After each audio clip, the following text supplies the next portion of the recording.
Video Date was an episode that I've been considering on reviewing after covering the Lucy episodes and Summer Love from We Bear Bills month.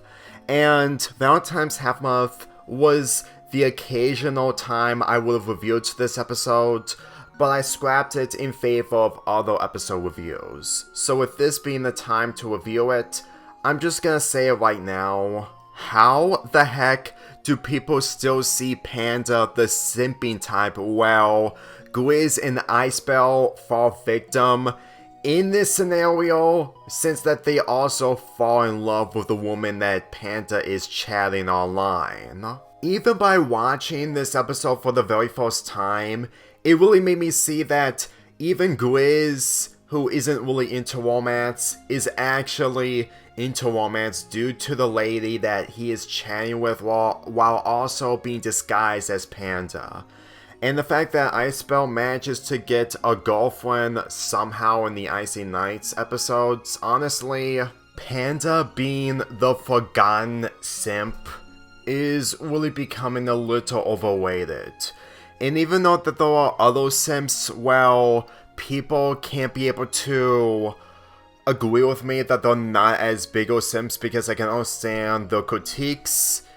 Me looking at Panda, in all honesty, there's a reason onto why calling out simps isn't really something I would consider a good critique. Because after watching this episode, it really shows that Panda not being the only simp while Grizz and Icebell are also being simps. I don't even consider this irony since Grizz nor Icebell ever called out Panda's obsession with Lucy, even though of what Grizz said to Panda towards the end of Panda's date, you probably wouldn't have a chance with Lucy. Even though it may be ironic that the fact that Grizz and Icebell may not have a chance with the girl that Panda is chatting online, but still.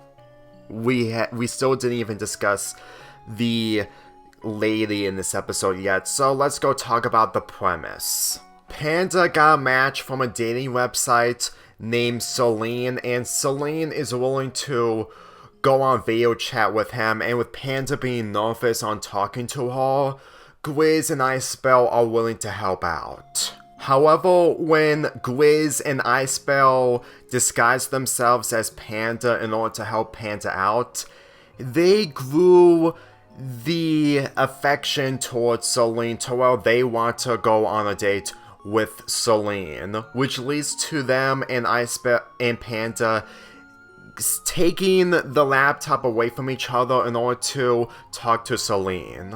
And truthfully, this is one of the examples onto why I appreciate the type of nature of what this show did, and the fact that people who didn't watch this episode and only focused on the Lucy episode probably wouldn't be able to see Panda as the only simping bear in this show. Granted, regardless if this is the only episode that Icebell and Grizz ever become simps, it doesn't change the fact that this show just proves to me that anything can happen regardless if Panda is searching for other ladies other than Lucy.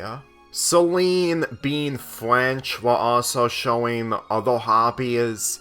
Truth be told, if she never had other hobbies that Grizz is into, then I'm pretty sure that this episode would have been a little bit too predictable to showcase the type of character that Panda would do, even though that what Panda is doing in this episode isn't as selfish compared to his appearance in Panda's date. Because whenever I look at Celine in this, even though that this is the only episode that she ever appears throughout the entire show, she's not really a bad choice for Panda to hang out if Panda ever had a chance with her. Because truthfully, compared to Lucy, if everything worked out despite the truth in the end being revealed by not only from the Bells but also Celine, then this pairing would have easily worked, even though it would probably be a lot more awkward to witness of the true nature and colors of Celine herself. Because, in all honesty, Celine is actually the most nicest ladies in this show, even though she is mostly behind Lucy and Amanda when it comes to Panda's love interests. Seeing the Bells taking the laptop away from each other in order to chat with Celine, honestly, I can't even blame Gwiz nor Icebell for doing what they're doing. And with this, having the Bells going against each other, it's not done in a way out of selfishness because the affection is a lot more stronger when they talk to Celine. And truth be told, judging of how that Gwiz and Icebell never had that type of affection from Panda's other love interests, since that they're not into romance compared to him, honestly, romance can happen to everyone with a different type of romance that Gwiz and Icebell are slightly into. Truth be told, every time I see Gwiz and Icebell in this episode, they may be like Panda when it comes to simping, but when it comes to them being their own characters, their purpose in order to talk to Celine is still justified regardless. And honestly, it's really humorous to see them just trying to take the laptop away from each other. And when it comes to the ending, well, they blew the cover. They're still willing to go on a date with her after she revealed herself that she isn't French and reveals her actual accent. Honestly, guys, the animal and human pairing in this show, even if it's not physical, there's still limitations. Like, I still have limitations when it comes to Panda's relationship with Amanda in my fanfics.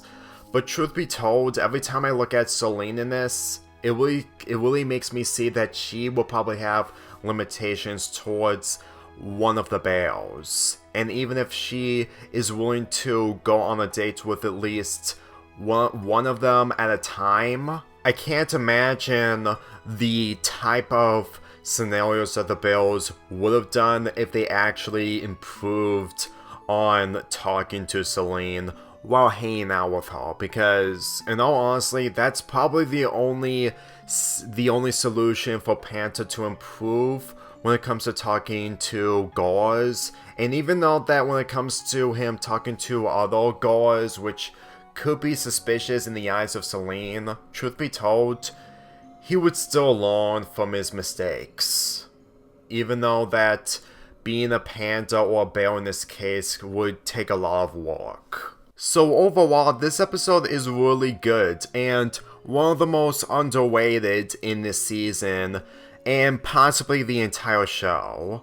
Later entries may be able to top this episode when it comes to the most underrated or best at most, but I'm giving this episode an 8 out of 10.